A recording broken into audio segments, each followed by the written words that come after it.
Our guest today is Cuban-Jewish director and actor Margaux Susi. She has directed the new short film The Sperm Bank, a comedic short based on the true story and writer and star Rob Scerbo.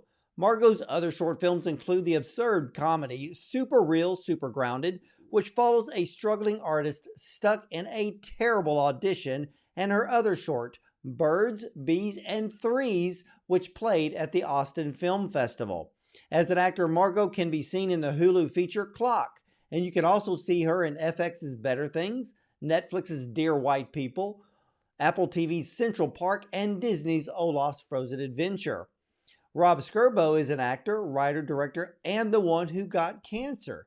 He is a house performer at UCB Theater in LA, and recently he co-created and starred in the web series Dino Portals and has a 4-film anthology series on the way to premiere this summer. So ladies and gentlemen, let's welcome the talented director and actor Margaux Susi and Rob Scerbo and their short film The Sperm Bank to the show.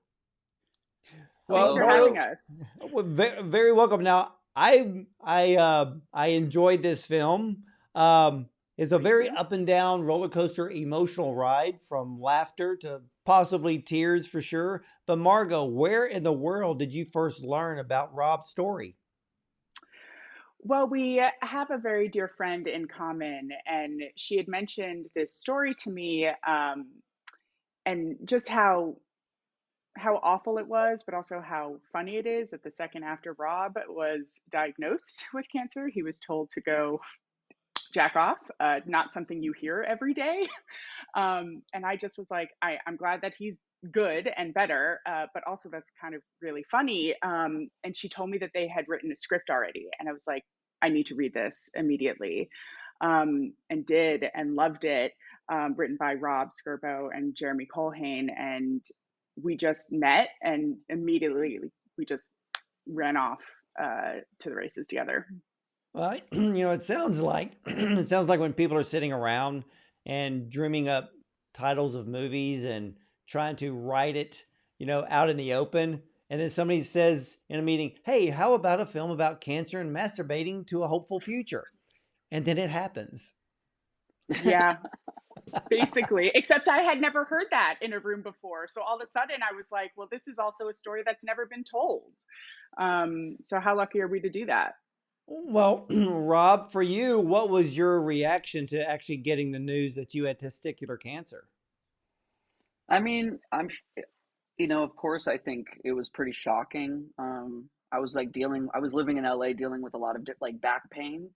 I think testicular cancer, the majority of the time, you're dealing with like some kind of mass, or it's usually pretty clear if you have it or you should be checking yourself. But for me, it was just back pain. So, hearing the news was shocking, but also kind of a relief to figure out what actually was going on with me at the Now, time. was it self-contained or had it spread? It had spread, so it metastasized. Yeah, it was, started in my lower abdomen and then worked its way up to like some areas in my lungs, and so it was like technically stage 3C, right before stage 4. Which, if like people that are listening or watching that, like Lance Armstrong had stage 4, because his was in his brain and some spotting on his lungs as well. So it ended up becoming stage 4 just from where all the tumors were. But it can get a little complicated at that point. Well, when you talked to the doctor, I mean, did you bring up the question, is this treatable? Yeah, right away. I mean, it's a little silly right away. Like the first thing I said, first I was like, when can I found out in Phoenix, back where I grew up with my family. So the first thing I asked is, I was like, when can I go back to Los Angeles? And they were like, whoa, whoa, whoa.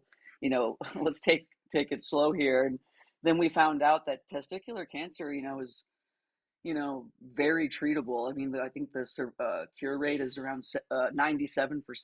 Um, it's just that in my case, where some of the tumors were located, as we found out down the road, it made things more difficult. But that was what I was told right away. At the beginning, it was 97%.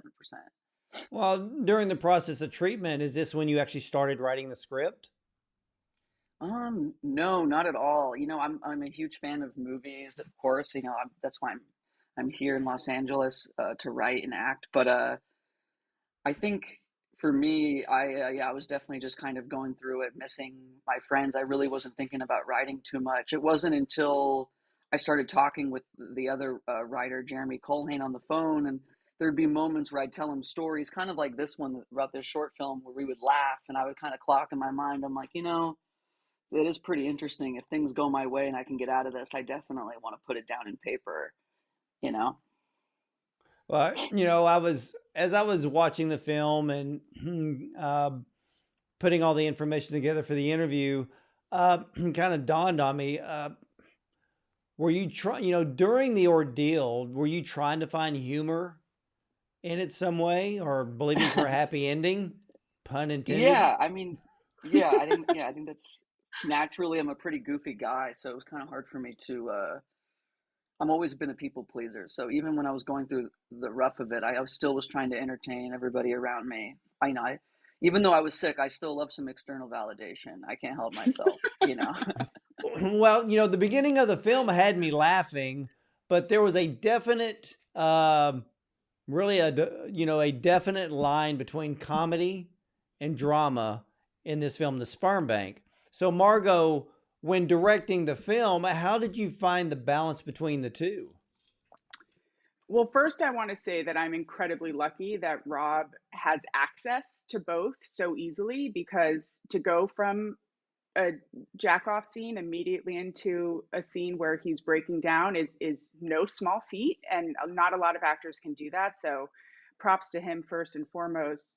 But I think that Rob and I just really had a really honest, direct communication the entire time. I trusted him. I think he trusted me, to be like, okay, we can put this to the side now, because the humor is like, what a blast that is, and everyone's like stifling laughter on set, and that's kind of like the best feeling in the world. But really having a moment where we're like, okay, everybody, let's, like, we have to settle down now, and we saved that scene that you're talking about. It was the last thing we shot over those three days. So at that point, we're like, all right, this is it. Let's, like, let it all out. There's no wrong choice here. Um, and let's let it be a bit cathartic. Well, So, your direction really nailed each character. I mean, Rob's thank you. goofy friends who seem oblivious to the seriousness of Rob's cancer diagnosis, or maybe just using humor to hide behind their concern. Then there was the nurse who was just wanting to move from one patient to the next, which I found kind of funny, but that's real. I Yeah. mean, her attitude is she sees this every day. So for you and maybe even Rob, what was the casting process like? Well, Rob knew that he was going to be playing himself. So that was, thank God, easiest, biggest role cast and done for. And Jeremy Colhane, who we were saying before, who's one of the writers and creators, plays one of the friends.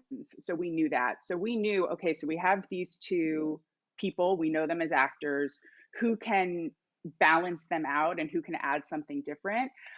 That's where the other actor, Amon, comes in, and he's just a genius. And we really wanted to make sure that I feel like Rob is young, and this story is showing what it's like to have cancer when you're also coming of age just as a human being. So I think we were able to find this really talented group of young actors to deal with it, which is why I think some of the friends have trouble with it. You're used to hearing about somebody older than you, your parents, your grandparents, your aunts, your uncles, your teachers having cancer. It's not often that you hear a contemporary have that diagnosis. So I think that Yeah, helped yeah, with and shaping. it's rougher, when we know that it's a young person that is dealing with cancer, because the whole point is we're looking at them like, they have their whole future ahead of them, and then here comes this massive question mark.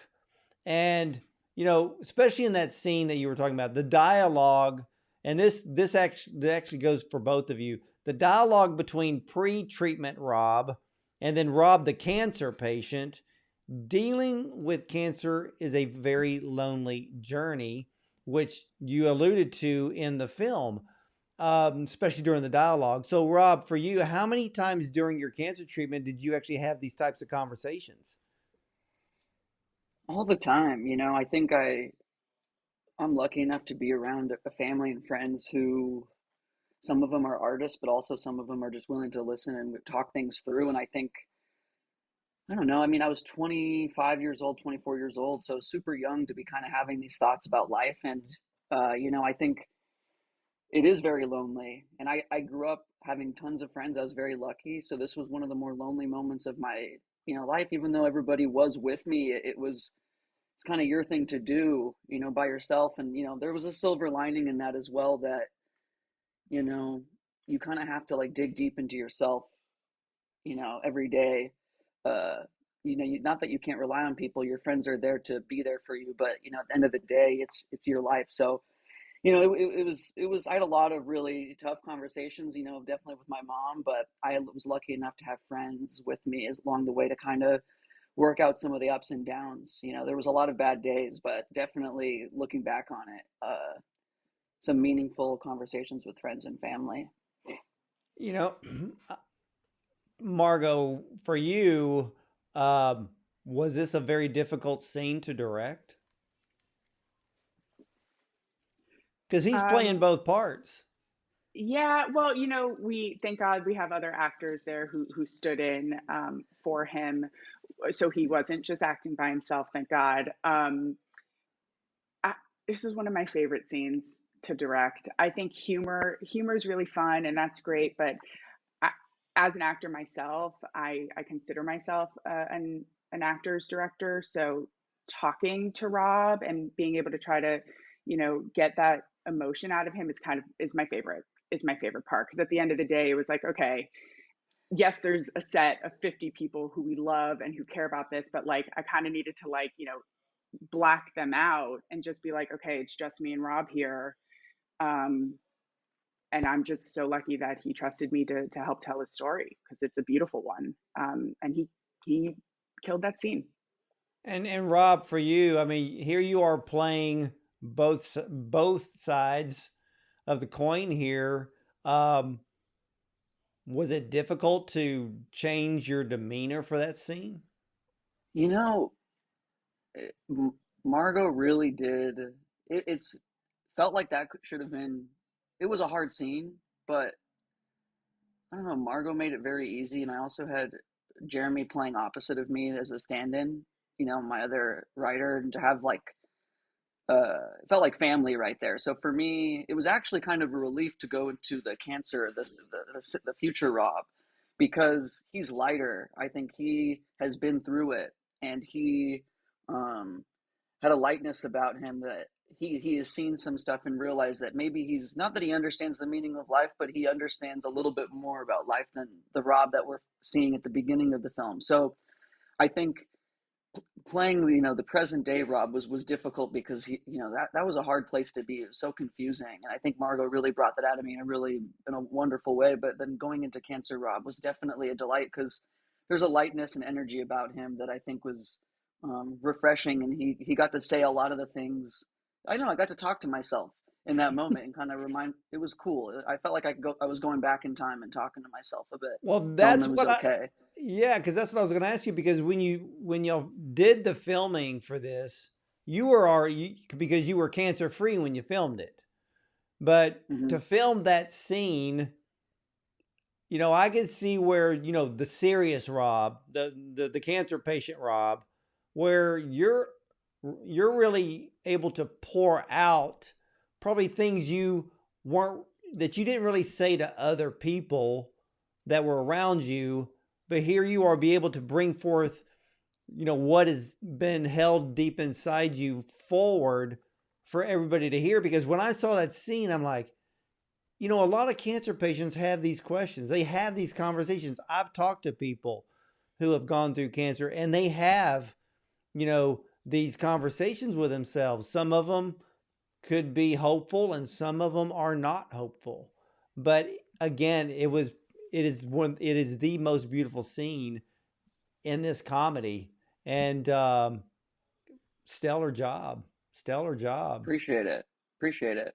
But I want to bring something up because I thought this was really funny because I actually watched the film a couple of times just to really get into it because So I you're very don't. intimate with Rob now. Yeah, yeah, We're best buds. We're family yeah, now. I mean, yeah. We're on a first name basis now too. you know, um, and first of all, the story is, yes, ladies and gentlemen, it is as true as you could get. This it really a true to life short film. It's funny, it's drama, it's serious.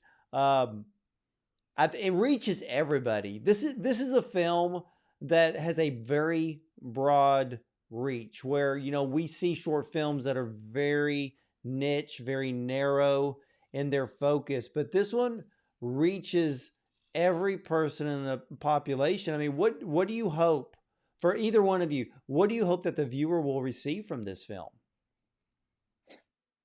Rob, you take that first.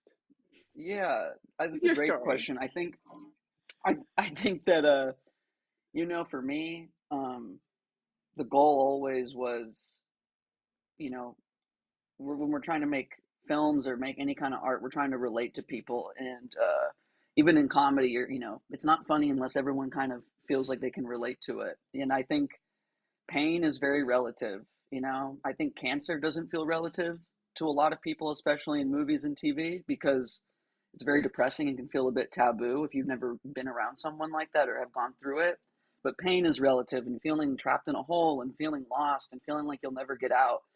I think everybody can feel that, whether that's the worst breakup you've ever been in. If you're 15 and you got broken up with and you feel like your life's never going to get better, or you're experiencing family issues, you're in a toxic situation. There's a lot of relative feelings of feeling trapped in and in pain. And I think for me, that the message is that you will get out and you will have people around you, and and you got to dig deep in yourself, and that, but you will come out on the other side.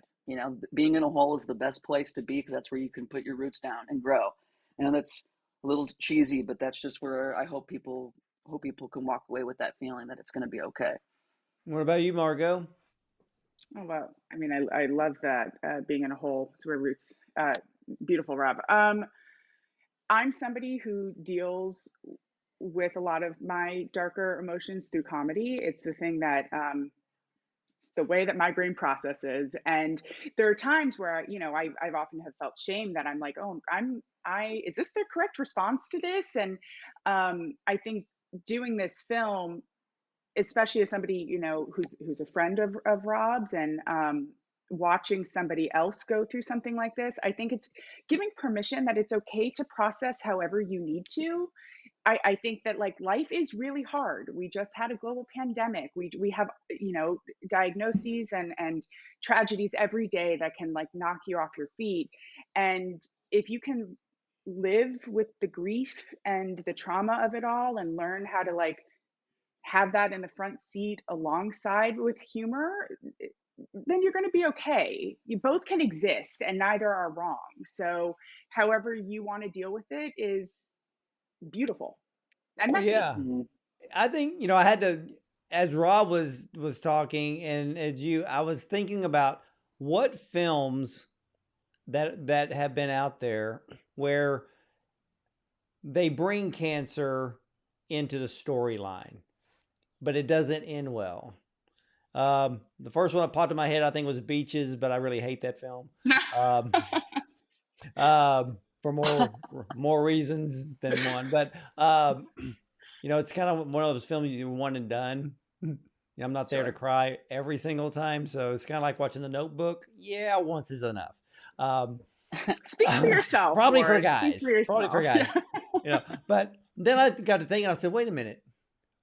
What funny movie introduced cancer into its storyline? And I think it was Steel Magnolias. Mm. Yeah. And because you have this all-star cast and everybody's funny, there's people throwing one-liners around, but then there's that towards the end. But what I loved about the Sperm Bank was the fact that when you get to the end, I actually felt a sense of hope and Good. not like, Rob's not going to make it, because of the kind of the funny. Well, kind of funny, haha, kind of funny, not haha, was I had to email the publicist and I go, did Rob make it? And then I got, wait Yeah. a minute. Then as I was doing some extra research, I'm like, oh, okay, we're good. And, but even not knowing, when I saw the end, I was like, there's some hope here in this film. It's not completely sad. Yeah, there's a lot of funny stuff in this movie. And when it comes to the short films, and let me ask you this, for you, Margaux, how many minutes did you actually film over 3 days to get this edited down into the short that you wanted? Oh God, I would have to ask our brilliant editor, Michael Scotty Jr. We would not have been able to do this without him. Yeah. He's a genius, and he's incredible. I would have to ask him the sheer amount. It was a lot. It was Hmm. it was it was a lot. I have no idea, but it was 3 days that Yeah. there was a lot of stuff that we loved that was left on the cutting room floor. So um yeah, a Well, lot more that you haven't seen. okay, for a lot of people who may not completely understand the live action short film category, uh, Sure. what is the maximum amount of minutes for a short film?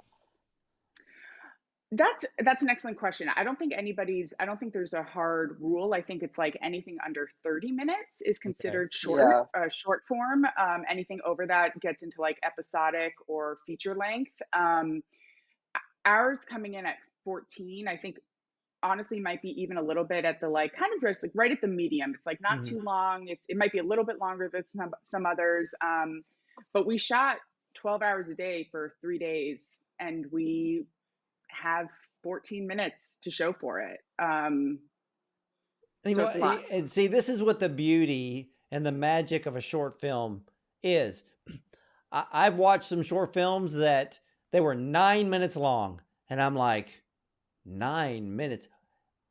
But the artistry of putting a story together and telling it in its complete form in 9 minutes is It's really remarkable. hard. Yeah, and then It's and so I've hard. yeah, then I've seen somewhere they're like you said, they're 12, 14. I think the longest short film I've ever seen was probably 24 minutes. And and when I got sent the screener, I looked down and I went, "Oh, it's 24." Like I almost treated it like it was going to be a 2-hour film. Sure. Because you're used to 10, 11, 12 Yeah. minutes, but Sure. no, it's a lot of people, but a lot of people ask me, well, what's the maximum of a short film?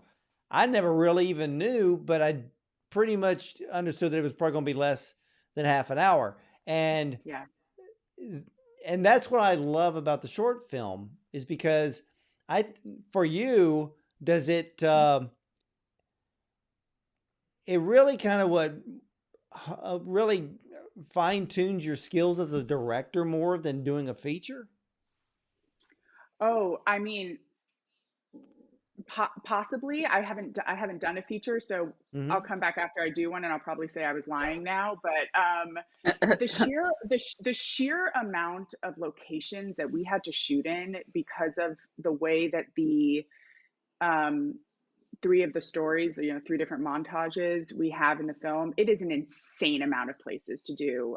Shout out to our production design team, Grace Henson, and our producers, Angela Giortana and Grayson Probst, because they were able to create, um, we just shot in so many places. And we were, running. Oh, We're like, that's okay, we got right. this. Now, And then yeah, we you run have here. the beach, you have the nightclub, the bar, the various Yeah. doctor office shots. Yeah. My gosh, that's one thing I didn't know. I didn't even count the different scenes, and you're right because a lot of them were the flashbacks Right. Yeah. of every character and how you played that. I mean, how did you actually direct each one of those? Because, let's say you have, I think the girl that was, I guess, in Rob's apartment. She's looking at the DVDs, Sure. and you had to film her what, like 3 times because you needed her reaction from the beginning, Sure. in the Yeah. middle, and at Well, the end. and the end, I mean, all of our cast is so talented, thank God. But we actually, I think that whole shot might have been like, we had 15 minutes of like material of hers because, we had a lot of improvers on set too. So, we would get what we needed, what was written, and then we'd kind of be like, all right, fun take, here we go. Like, let's throw something out here. And, having the writers on set as well is such a dream because they can give alt lines. And then we would just be like, okay, pause, we got that one. Then I would be like, okay, now we need this part. And it wasn't just Rob who could jump back and forth. It was like all of these actors had to be able to jump into all these different scenes in a very short amount of time before my producer was like going to yell at me because we're over and we need to move on to the next thing.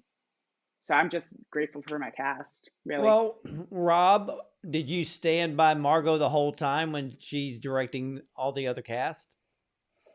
I stood there. I definitely was on a bit of vocal rest.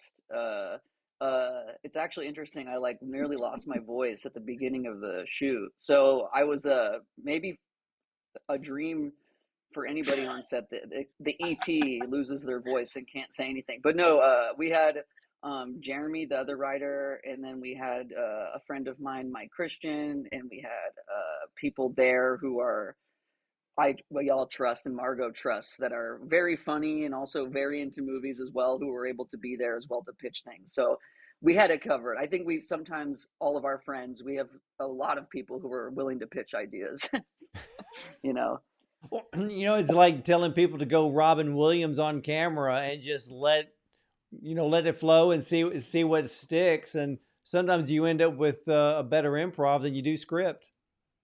Sometimes, yeah. Sometimes, and I'd be curious to actually like read the script. Rob, maybe we should do that at one point. Like look at the actual thing that was written versus what we ended up with. I'd be curious about that. But everybody was game to play. Everyone, like even our DP Jack Sherman, he'd be like, we'd get what we needed, then he'd be like, hey Margaux, like what about this? And I'd be like, let's try it. Do we have time? Let's do it before we're told we don't. So Yeah. it was just super collaborative. It was cool. Well, at the end of the film, I don't want to give it away, but was that a playful money shot? If you know what I mean. I didn't think so until you said it. And then I was like, it's so funny because I'm like, Margaux is sneaky, has sneaky, dirty comedy. And I'm like, Margaux was secretly planning that. But no, I don't think that was intended. But you know what? I'm talking about the outdoor bench scene. Yes. No, I know what you're talking about. We know. I think my mom asked me, she's like, is that what I'm supposed to think it is? And I was like, I didn't even know what she meant. And I'm like, oh yeah, I guess that is. I mean, if you see it, then it's probably intentional then yes, somewhere. That was, we absolutely meant to do that. I actually, that's exactly what I thought. So your mother and I have the same mind. We are family. We're family. I knew it.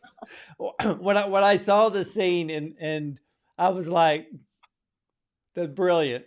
I started laughing because I'm like, you couldn't ended the film any better than that. Oh, thank you. Yeah, it just really just kind of sealed the deal at the end. And it was so funny because the way that scene ended, that's when I was just like, there's hope. He's gonna make it. And I think it just worked out. So if you weren't actually going for that meaning, but that's what everybody else sees in it, then it works. Appreciate it. Exactly. I mean, this is supposed to be the first thing that happens right after the diagnosis, right? Like this is just like the 14 minutes after. We got years to go, right? So yeah. Definitely. Now, for both of you, what does it feel like to be selected to be appearing at the Tribeca Film Festival? It's the coolest thing that's ever happened. It's the coolest thing. I mean, what more could you want for a short film? I mean, short films are beautiful, but it's to have everybody recognized and for all their hard work, Margaux and our whole team. It's in a story like this that I think hopefully some people will see. For me, it's just I'm happy for everybody. We put in a lot of work, and a festival like this really helps showcase and reward everybody for that. It's going to be a beautiful experience. So I'm very happy. Now, has the film been shown at other festivals before Tribeca? No, we had to pass on to quite a few others to world premiere at Tribeca, but we knew that one, it is such an honor because it was like 8,000 films, short films were submitted. Yeah. Which is just and I'm sure so many of them are beautiful and incredible, and it's an honor. And for me, I think exactly what Rob was saying. It's I'm so excited for our team, but it's also I'm really excited that the story resonated with people, because sometimes here we are creating art in this bubble, or and you care about it and you think it's good and you think it's has meaning. So to have them see that and recognize that is really reassuring, and then hopefully everybody who watches it feels the same. I think they will. And I think the best message for this film, and it's probably cliche after all of these years, but still, laughter is the best medicine. Yeah. Oh yeah. I Did mean, you that'll did never, it'll always be, that'll always be true, I think, forever, you know? well, Rob, during the treatment, during your cancer treatment, did you find ways to keep laughing? All the time. I mean, all the time. I mean, I can't help it. I have very funny friends. That's why I'm funny, and because they're funny, and uh, always finding humor in everything. I mean, when you go through a crazy experience, even if it's really bad, you usually end up kind of laughing about it with a friend after. You know, you're just like, that was crazy. So, yeah, always finding it. Well, what would it mean to both of you to become Oscar qualified? uh what if I was like, meh? No, I mean it would be incredible. I think that that would be amazing. I'm just excited for people to see it for the first time. So I think I'm only going like one step in front of the other. Mm, and Yeah, I hear that a lot. What about you, Rob? it would make my dad feel better about me dropping out of college. I think I think he'd finally come around to this whole acting thing. If I think that's all it's gonna take is just me to get an Oscar. So if the Oscars are listening, just give it to me so my dad will embrace my career. Well, it's funny because this is the first film festival that you actually submitted this film to, and to get selected is it has to be a shock to both of you as well as your whole team. As many of the young film directors that I talk to, most of them never see it coming. It's almost like, yeah, okay, we're going to submit, and then you get selected. You're like, whoa, what just happened? And it's a wonderful film. And from what I saw at the Oscars this past year, Yeah. and the film that won, you got a really good chance. Well, from your Hey, lips, from your yes. lips. Hey, manifest Seriously, it for us. I need yes. the whole world And to manifest. I've seen a lot of stellar short films, but with what I've seen this year, and of course, the one that won the Oscar this year absolutely 100% deserved it. I was actually Hmm. cheering them on. And then when I saw your film, I'm like, they got a really good chance here. So, man, for both of you, what can we all expect to see from both of you next? Well, I Robbie, you go first. are you sure? Are you sure? I totally cut you off. Yes. You were in the No, flow. you. Okay, here we go. You Well, go. it's kind of connected. Margot and I are connected. We have a short that you already mentioned, Super Real, Super Grounded, that Margot directed that I wrote with her, or I wrote with my writing partner Mike Christian, and I have four short films that we're going to be releasing, some to festivals, maybe some online, in late June after Tribeca. And Margot directed one of them, and it's wonderful. So I'm excited for everyone to see that. And what about you, Margot? What's next? Well, exactly what Rob said. Super excited for the super grounded, super real one.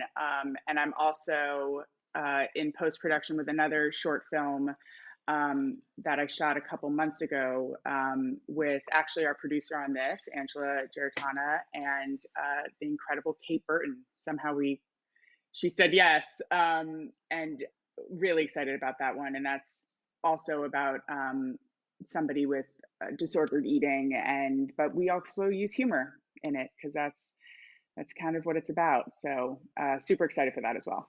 See, I think this year's crops of short films are some of the best.